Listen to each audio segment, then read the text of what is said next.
दोस्तों, voice of Indus TV जी team इन वक्त ठुल मीर रुकण ते मौजूद है। ही ठुल तालके काजी अहमद में काजी अहमद शहर का 14-15 किलोमीटर के मुफ़ासिले ते दौलतपुर का 8 मेलनि के मुफ़ासिले ते ॾखण ओभर वाक़ई मौजूद है, जो तुम पाण इन वीडियो के ज़रिए ॾिसी सको था। इन ठुल के हवाले से जेके असांखे तारीख़ी या ॾंद कथाऊं चजन या के ॻाल्हियूं चजन जेके मिलियूं आहिनि त ही बुद्ध धर्म जे दौर जो ठुल आहे ऐं हिन जे नाले वग़ैरह पवण जी का मुस्तनद राय असांजे साम्हूं अची कोन सघी आहे, न ई का मक़ामी रवायत असांजे साम्हूं आई आहे त हिनखे ठुल मीर रुकण छो थो चयो वञे।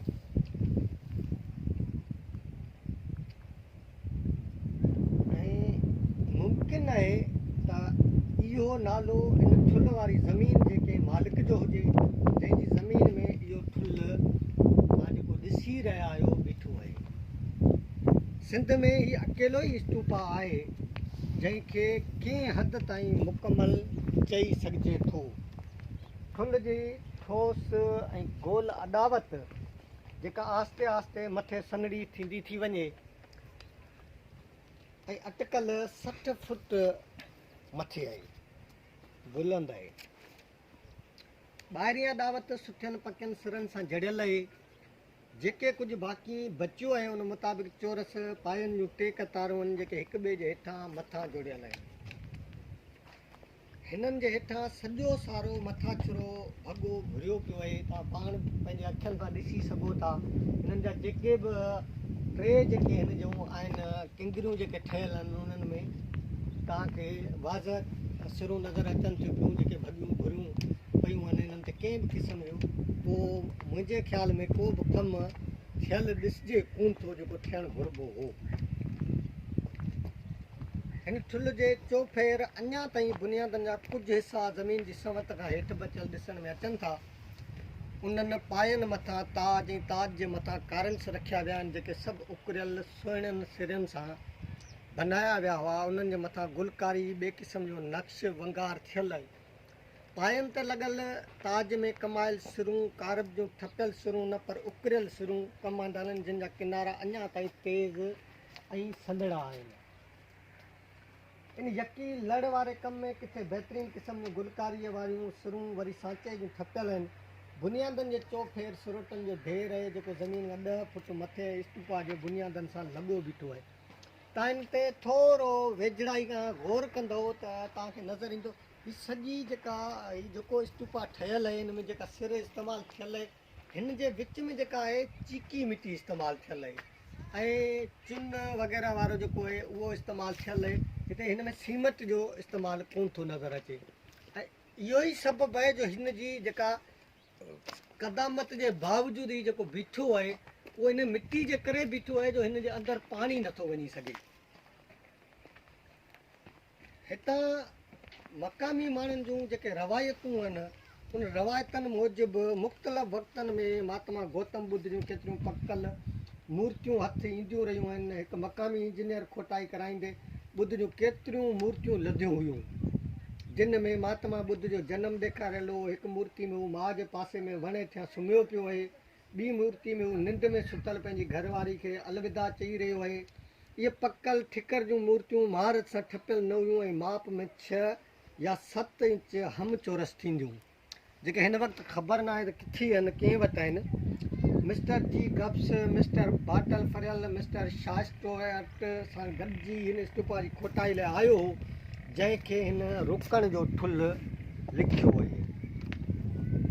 उन वधीक हिन बाबति जेका राय क़ाइमु कई आहे त हीउ ठुल राज़कीय तर्ज़ जो हिकु आम रवाजी नमूने जो हो। उन में इस्तेमालु थियल पथर परे खां आंदा विया हुआ। चोरस बुनियाद जॾहिं ज़ाहिर कया विया त उन्हनि जी माप हर हिकु पासो 66 फुटनि जो हो। हिन ठुल में ॿाहिरिएं पासे खां हिकु मतवाज़ी सुरंग बि हई वई हुई। गौतम बुद्ध जूं तस्वीरूं मुजस्समा लभण मां इहो अंदाज़ो करे सघिजे थो ही ठुल बुद्ध धर्म जो आम आसार आहे, पर हिन ते कमु करण जी सख़्तु ज़रूरत आहे। ही माॻ जेको तव्हां हिन वक़्तु ॾिसी रहिया आहियो यकीन करियो ही मुकमल तौर ते फिटी रहियो आहे। हिन खे बचाइण जी सख़्तु ज़रूरत आहे। हिननि माॻनि जी वारसी लाइ जिते हुकूमतूं जवाबदार आहिनि उते असां बि जवाबदार आहियूं। छाकाणि जो जेसिताईं असां पंहिंजो आवाज़ु ऐवाननि ताईं न पहुचाईंदासीं तेसिताईं ही गूंगियूं ॿोलियूं सरकारूं पाण मुरादो कुझु बि न करे सघंदियूं। ऐं न हिननि कॾहिं पंहिंजी मर्ज़ीअ सां को क़दम खयूं। इन करे अचो त सिंध जा माॻ बचायूं, हिकु तहरीक हलायूं। असां जेसिताईं मुकमल तहरीक नथा हलायूं, मुकमल स्ट्रगल नथी थिए, मुकमल जिदोजहद जे मरहले में असां दाख़िल नथा थियूं त यकीनन हिते केर बि कोन ईंदो। हिते कंहिं वटि बि अलाउद्दीन जो चिराग कोन्हे को जेको अचे हिते अची हिननि सभिनी शयुनि खे लठ सां वेही जेको सिधो करे अव्हांखे ॾिए। उनजी ज़रूरत आहे। आर्कियोलॉजी डिपार्टमेंट आहे, कल्चर डिपार्टमेंट आहे, जेतोणीकि कल्चर डिपार्टमेंट तमामु सुठा कमु करे पियो, हिन वक़्तु सभिनी शयुनि ते ध्यानु ॾिए पियो। ऐं पर उन जे बावजूदि बि हिन पासे अचण जी ज़रूरत आहे। असांजो हीअ अॼु जेका डॉक्यूमेंट्री असां ठाहियूं था पिया, हीअ डॉक्यूमेंट्री ठाहिण जो मुख्य मक़सदु बि इहो आहे त असां पंहिंजो आवाज़ु उन्हनि ताईं पहुचायूं, असां हिन बाबति निशानदेही कयूं। हाणे हिते ही बिल्कुलु ही जेको स्तूपा जे हेठियां तव्हांखे पथर नज़र अचे पियो, हिन पथर ते कुझु बि लिखियलु कोन्हे को। हालांकि हिन ते हिन जी मुकमल हिस्ट्री हुजे, हिन बाबति नओं जेको सयाह अचे त उनखे ॼाणण जो पूरो हक़ु आहे, उनखे मालूमात मिलणु खपे। त मुंहिंजा दोस्तो, हिन ठुल मुतालिक़ वधीक असां जेका ॼाण हुई अवां सां वंड कई, पर हाणे पाण वधूं था प्रोफेसर साईं इरशाद ओठे ॾांहुं। प्रोफेसर साईं इरशाद ओठो जेको वीडियो कॉलेज बि आहे, तारीख़ सां पाण गहरी दिलचस्पी रखे थो ऐं तारीख़ जे हवाले सां हिन घणे खां घणो कमु कयो आहे। पाण तालीमी माहिर बि आहे, त बहितर थींदो। ऐं ॿी मज़े जहिड़ी ॻाल्हि इहा आहे ऐं अहम ॻाल्हि इहा आहे त हीअ मक़ामी हितां जो जेको आहे सो रहाकू बि आहे। त साईं पाण खे हिन मुतालिक़ वधीक ॿुधाए सघे थो। पाण हाणे ॿुधूं था प्रोफेसर साईं इरशाद ओठे खां हिन तारीख़ी माॻ त स्तूपा मुतालिक़ वधीक तफ़सील। तव्हांजी महिरबानी। पाण हींअर बीठा आहियूं ठुल मीटर रुकण ते ऐं साईं वारनि जो सुवालु आहे। पहिरीं त मां ॻाल्हाइण खां पहिरीं अव्हांखे जस्तो ॾियां ॿिन्ही नौजवाननि खे। सिकंदर असांजो उनड़ साहिबु, साईं आरिज़र साहिबु, उहे आया आहिनि हैदराबाद खां ऐं ठुल ते कमु था कनि। असां 2018 में फरवरी महीने में हिन ठुल जी कई सॼी सर्वे। ज़हूर डायरी मां ऐं ॿियो आबिद महर, कोई ॿई आर्कियोलॉजी जा स्टूडेंट हुआ, सॼी माप कईसीं। हीअ ठुल हिकिड़ो त हाणे तारीख़ में इहो त माना जेको थींदो आहे सुवाल या तहक़ीक़, उहा त थियल आहे त हीअ ॿुध धर्म जो ई आहे, इन ते को हाणे शक थियणु न खपे। नालो कीअं पियो ठुल मीर रुकण, त ॿहिराड़ी में असां वटि अव्हांखे बि ख़बर आहे, असांखे बि, त जेकॾहिं को धिको या किथे ठाहिबो आहे त उनखे ठुल ई सॾिबो आहे। उनजे करे इहो बि हिकिड़ो तय थियल आहे त ज़मीन खां मथां अचे ते जेकॾहिं का स्तूपा ठाहिबो, अंग्रेज़ी में स्तूपा, सिंधीअ में उनखे ठुल चइबो। ऐं अशोक आज़म जेको आहे ॿुध धर्म जो, उन ॿुध जे यादि में हीअ अहिड़े क़िस्म जा ठुल ठहिराया। हिन जी सर्वे पहिरियों चकर जेका फीरियर साहिब जे ज़माने में थी, जॉन जेकब हो ऐं गेम्स हो, मिस्टर गेम्स ऐं जॉन जेकब साहिबु उनजे निगरानी में, ऐं फीरियर साहिबु पाण बि आयो हिते, उनजे निगरानी में 1852 में हिन जी पहिरीं सर्वे थी आहे। उन सर्वे मूजिबि बि जॾहिं हू हिते आया, ॾाकण ते चढ़ी मथे विया, 60 फुट हिन जी ऊचाई आहे ज़मीन खां, ऐं 204 फुट जेका पहिरीं ताईं ॾिसो था न हीअ गोलाई, इहा 204 फुट इहा असां मापी आहे। उन खां पोइ मथे मथे वञिजे थो त वरी उहा घटिजंदी थी वञे। त पहिरीं इहा जेका आहे उन्हनि सर्वे इहा कराई। ऐं उन खां पोइ हिननि हितां ॿुध जूं यादगार तस्वीरूं बि लधियूं। पंहिंजे ज़ाल सां गॾु वेठो हो, पंहिंजे माउ सां गॾु वेठो आहे, कंहिं तस्वीरूं जेके सिरनि ते ठहियलु आहिनि। मां त पाण मथे हलंदासीं थोरो, त जेकॾहिं ताईं थोरो वेझो हलंदा या मूंखां पोइ ताईं कैमरा में ॾिसंदा, त जेके सिरूं मथे लॻल हुअनि न हर हिकु गोलाई में, उहे आम सिरूं न आहिनि, उहे ख़ासि क़िस्म जूं सिरूं आहिनि जिन ते चिटसाली थियल आहे। ऐं उहा सिर अॼुकल्ह ठाहिण ॾाढी ॾुखी आहे। माना तई जॾहिं हिनखे कैमरा जे अख सां ताईं ॾिसंदा, उहो मथे सिकंदर मथे वेंदा त गोलाई में हिकिड़ियूं सिरूं लॻल अथव ऐं उनजी चिटसाली थियल आहे। उहा आम चिटसाली न आहे, ख़ासि क़िस्म जी आहे। ऐं हिनखे नुक़सानु जेको थिए थो बरसाति में, असां कनासिरे मंज़ूर कनासिरे साहिब खे एप्लीकेशन ॾिनी 2018 में। मां जॾहिं डिग्री कॉलेज दौलतपुर जो प्रिंसिपल हुउसि तॾहिं असां सेमिनार बि हिन में करायो, जंहिंमें असांजो महर साहिबु बि आयो हो, जेको डिप्टी डायरेक्टर आहे कल्चर जो हिन जो आर्कियोलॉजी जो। त मथे ॼण वञिबो त मथियों बरसाति पए थी पोइ मथां बरसाति हिन में हेठि लहे थी, उन जे करे जेका वरी बि अव्हांजे चैनल जे मार्फत मां सेक्रेटरी कल्चर ऐं मिनिस्टर साहिब खे रिक्वेस्ट कंदुसि त हिन जो कमु फ़ौरन करायो, त जीअं मथां जेका बरसाति पए थी उहा अंदरि हिन में न अचे, त हिन जी उमिरि वधी सघे। ऐं कनासिर साहिब सां मुंहिंजी जॾहिं कचहरी थी, ज़हूर डाहिरी पुण सां गॾु कमु करे थो, आर्कियोलॉजी जो शागिर्द आहे असांजो, ऐं ॾाढो महिनती आहे, उनजी बि हुन सां कचहरी थी ऐं असां एप्लीकेशन ॾिनियूं।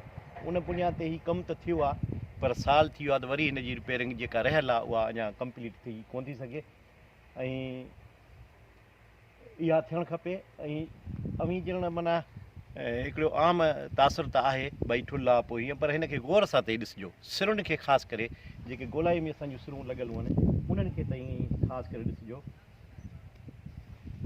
कज़न साहिबु बि हिते आयो हो ऐं उन बि सर्वे कई आहे हिन जी 1930-29 जे ज़माने में, पाकिस्तान ठहण खां पहिरीं उन धार सर्वे कई ऐं हुन गम्स वारनि धार सर्वे कई, त उहे सभु मुतफ़िक़ इन ते आहिनि त बाबा हीउ जेको आहे ॿुध धर्म जो ई यादगार आहे। हाणे हिन खे बचाइणो कीअं आहे ऐं हिते छो ठहियो, छाकाणि त हिते आबादी हुई, जेको दरिया हितां वहे थो हीअं, जेको सुहिणी वारो दरिया थो सॾिजे, उहो हितां वेझो आहे, उन जे करे अमी तारीख़ में जॾहिं वेंदा न त आबादियूं घणो करे दरियानि जे कपर ते थींदियूं आहिनि। हींअर जीअं मेन रोड जे कपर ते आबादी आहे ऐं रेलवे लाइन जे घणो करे उहा आबादी आहे, तॾहिं वरी दरिया जे कपर ते, त हीउ परियां जेको सन आहे, सन सावड़ी ठुल, इहे असांजा तारीख़ी माॻ आहिनि जंहिंजो ज़िक्र चचनामे में बि थियल आहे। ऐं चचनामे खां पहिरियों ई माना हीअ जेके अरबनि खां घणो पहिरियों ई इन्हनि जो ज़िक्र मिले थो, सन सावड़ीअ जो बि ऐं ठुल जो बि ऐं हिन ज़मीन जो, हिन खिते जो। सो उन जे करे हीअ आबादीअ वारो इलाइक़ो हो ऐं उन जे करे आबादी वारे इलाइक़े में अहिड़े क़िस्म जा ठुल ठाहे ॿुध धर्म जे यादगार में, ऐं जेकमाबाद में बि ठहियलु आहे ऐं मीरपुर में बि अहिड़े क़िस्म जो ठुल ठहियलु आहे, पर उहे ड्रही विया आहिनि। ऐं जेको अवी ॾिसंदो जेको मोन जो दड़ो, मोन जे दड़े जो मेन जेको मथे स्तूपा ठहियलु आहे उहो बि ठुल अहिड़ी क़िस्म जो आहे, पर हज़ारे साल पहिरीं ठहियलु हुजण जे करे उहो ड्रही वियो आहे ऐं उहो हाणे नंढो ॾिसण में अचे थो, पर जेको सही सलामत ठुल आहे उहो असांजो सिर्फ़ु हीअ ई ॾिसण में अचे थो। ऐं सुवाल ॿ टे आहिनि त भई हीअ छो त चीकी मिटीअ सां हीअ ठहियलु आहे, चीकी मिटी वारी ऐं उहो जेको आहे सीढ़ी उहा मिलाए पोइ हीअ हिन जी ओसारी थियलु आहे, उन जे करे आम बरसाति जेका हिन ते पए थी न उहा हिन ते असरअंदाज़ कोन थी थिए, उन जो पाणी जेको आहे हिन में अंदरि नथो वञे, सिर्फ़ु उहो पाणी जेको मथां हिन में अचे थो उहो असांखे नुक़सानु ॾिए थो। त उहे सिरूं ठहियूं कीअं, चीकी मिटी आई कीअं, पोइ सिरूं कीअं आयूं, मज़हबी तौर ते पाण जॾहिं वेंदासीं त दुनिया जा अजूबा हिकिड़ो किताबु आहे, लैंग्वेज अथॉरिटी वारनि छपियो आहे, उन में साईं अरसर साहिबु सिकंदर साहिबु उन में तमामु भली ॻाल्हियूं जेके लिखियलु आहिनि, अहिड़े क़िस्म जा ठुल दुनिया जे मुख़्तलिफ़ मुल्कनि में बि आहिनि, जापान में बि आहिनि, नेपाल में बि आहिनि, नेपाल में बि आहिनि, पर हीअं हिननि हालतुनि में न आहिनि। बाक़ाइदे उन्हनि खे ॿाहिरां जेको आहे छबर कयल आहे, मथे ग्राउंड आहे, पोइ ॿारनि जी पिकनिक पॉइंट आहे, हिन खे पिकनिक पॉइंट थियणु खपे, सिंध जी बहितरीनु पिकनिक पॉइंट आहे। ऐं अव्हांजे चैनल जे मार्फत असीं सेक्रेटरी कल्चर ऐं मिनिस्टर CM खे या एप्लीकेशन था ॾियूं, दरख़्वास्त था कयूं त सही महिरबानी करे हिन ते तमामु घटि ख़र्चु आहे, माना हिन ते तई ओवरऑल घणो ख़र्चु थींदो, 2 करोड़ ताईं ख़र्चु कयो तव्हांजी पिकनिक पॉइंट तयारु थी वेंदी। ऐं हिते हिकिड़ो रेस्ट हाउस बि हुजणु खपे जिते जेकॾहिं माण्हू अचनि था, इन मां दुनिया त कमाए पई, असांजी सिंध हुकूमत अलाए छो हिननि खे हिकिड़ी ॻाल्हि आहे शाहिदी ॾिबी खुदा करणी त 2018 जी तरमीम खां पोइ जेके आर्कियोलॉजी वारनि तमामु घणा कम कराया आहिनि, अहिड़ा तारीख़ में पहिरीं कॾहिं कोन थिया। विफ़ाक़ जे हवाले जॾहिं हीअ शयूं हुयूं न तॾहिं उनजी बजट न हुई, हाणे माना जॾहिं खां सिंध हुकूमत वटि आया आहिनि त ईमानदारी ॻाल्हि इहा आहे त उहे कमु कराइनि था, पर हाणे उन्हनि खे अञा कमु वधाइणु खपे, अहिड़ी जेके पॉइंटूं उन्हनि खे पिकनिक पॉइंट जी सूरत में आणीनि त पोइ असां लाइ ॾाढो बहितरु थी वेंदो। अव्हां जूं लख महिरबानियूं जो अव्हां मूंखे टाइम ॾिनो ऐं मूंखे हिन आसारी क़दीमा ते ॻाल्हाइण जो मौक़ो ॾिनो, छाकाणि त मुंहिंजो सब्जेक्ट बि इहो आहे, मां त हिते सेमिनार बि हर 12 महीने कराईंदो आहियां। कॉलेज जे अंदरि शागिर्दनि खे घणो करे असाइनमेंटूं असीं इहे ॾींदा आहियूं त उहा ठुल ते लिखी अचो, मियां जे कुबनि ते लिखी अचो, त जीअं उन्हनि जो हेॾां शागिर्दनि जो रुझान पैदा थिए ऐं उन जो ई फ़ाइदो इहो थियो आहे त असांजा 5 खां 8 शागिर्द हर साल हाणे आर्कियालॉजी में पढ़ण बि वञनि था यूनिवर्सिटी मुख़्तलिफ़ में। तव्हांजो लख महिरबानी।